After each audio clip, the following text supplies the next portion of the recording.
ನಿರ್ಮಲಾ ಸೀತಾರಾಮನ್ 74 ನಿಮಿಷ ಊದಬಾರ್ದೆಲ್ಲ ಊದಿದ್ರು, ಪುಂಗಿನ ಮತ್ತು ಕೊಳವೆನ ಊದಿ ಎಂಡ್ಗೆ ಬಂದು hence I say on a personal income tax there shall be no tax payable up to 12 lakh rupees ತಥಾಸ್ತು ಅನ್ನೋ ಥರ ಹೇಳ್ಬಿಟ್ಟು ಕ್ಲೋಸ್ ಮಾಡಿಬಿಟ್ರು. ಡಮಾರ್ ಇಡೀ ಬಜೆಟ್ ಈ 2 ಸೆಂಟೆನ್ಸು ವಾಕ್ಯದಲ್ಲಿ ಇತ್ತು.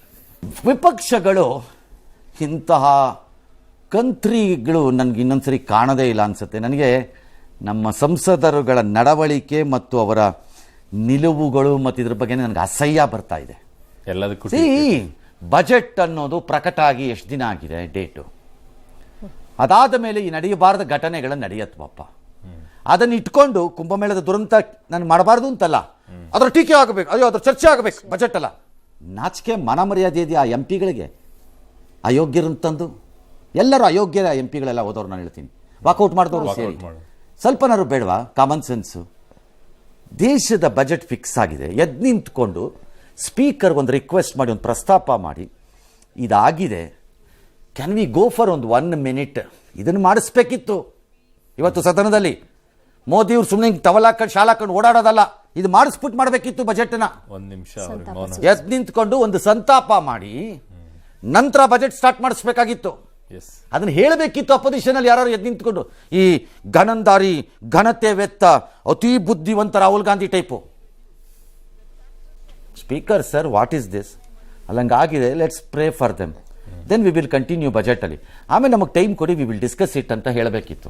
ಅದು ಬಿಟ್ಬಿಟ್ಟು ಕೂತ್ಕೊಂಡು ಗಲಾಟೆ ಮಾಡ್ಕೊಂಡು ವಾಕೌಟ್ ಮಾಡ್ತೀನಿ.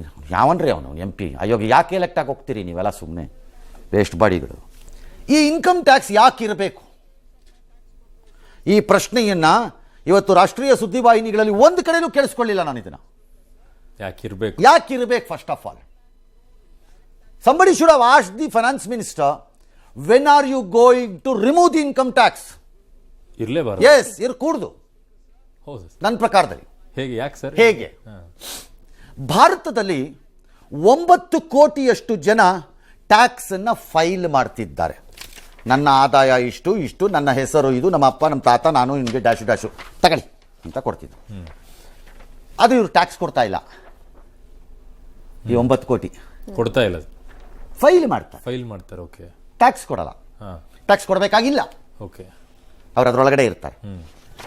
ಆ 9 ಕೋಟಿನಲ್ಲಿ ರಫ್ಲಿ 3 ಕೋಟಿ ಜನ ಟ್ಯಾಕ್ಸ್ ಅನ್ನ ಕಟ್ತಾ ಇರೋರು. ಓಕೆ, 9 ಕೋಟಿನಲ್ಲಿ ಅರೌಂಡ್ 2.8 3 ಕೋಟಿ ಜನ ನಿಜವಾಗಿ ಜೋಬಿಂದ ಕಾಸನ್ನ ತೆಗೆದು ಟ್ಯಾಕ್ಸ್ ಅನ್ನ ತೆರಿಗೆಯನ್ನ ಕಟ್ಟುತ್ತಿದ್ದಾರೆ. 100 ರೂಪಾಯಿ ಇರ್ಬೋದು, 100 ಕೋಟಿನೂ ಇರ್ಬೋದು. ಅರ್ಥ ಆಯ್ತಾ?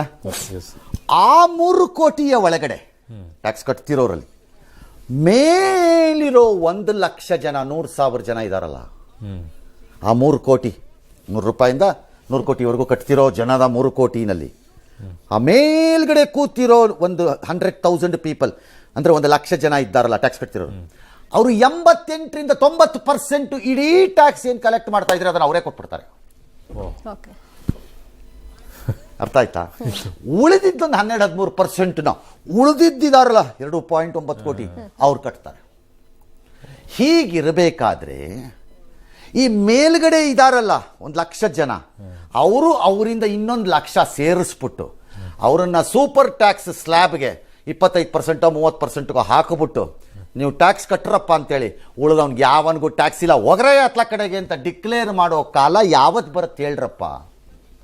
ಹೆಂಗಿದ್ರು ಕಟ್ಟಲ್ವಲ್ಲ, ಲಿಸ್ಟಲ್ಲಿ ಮಾತ್ರ ಇರುತ್ತೆ.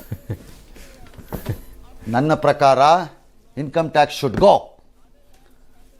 Before below poverty, poor, middle, upper middle, ಅಲ್ಲಿವರೆಗೆ ಹೊಟ್ಟೋಗ್ಬಿಡ್ಬೇಕು ಇನ್ಕಮ್ ಟ್ಯಾಕ್ಸ್, ಇರಲೇ ಕೊಡ್ತು. ಅಲ್ಲಿಂದ ಮೇಲೆ ದುಡ್ಡು ಮಾಡ್ತಾರಲ್ಲ ಅವ್ರಿಗೆ ಲೆಟ್ ದೆಮ್ ಪೇ.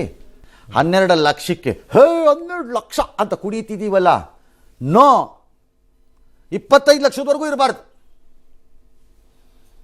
25 ಇರಬಾರ್ದು. ಯಾಕೆ ಕುಣಿತಾ ಇದ್ದೀರಿ? ಅಪ್ ಟು 25 lakhs ಇರಬೇಕಾಗಿಲ್ಲ ನನ್ನ ಪ್ರಕಾರ.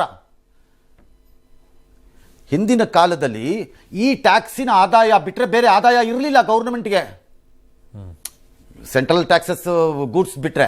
ಈಗ GST ಬಂದುಬಿಟ್ಟು ಕಿತ್ಬಿಟ್ಟು ಹಿಂಡ್ಬಿಟ್ಟು ರಕ್ತತ್ರ ಬಾಟ್ಲೊಳಗೆ ಹಾಕತ್ತಾ ಇಲ್ವಾ? ಆ ಕಡೆ ಅದು ಹಾಕ್ಕೊಳ್ಳಿ, ಈ ಕಡೆ ಇದು ಹಾಕ್ಕೊಳ್ಳಿ ಅಂತ.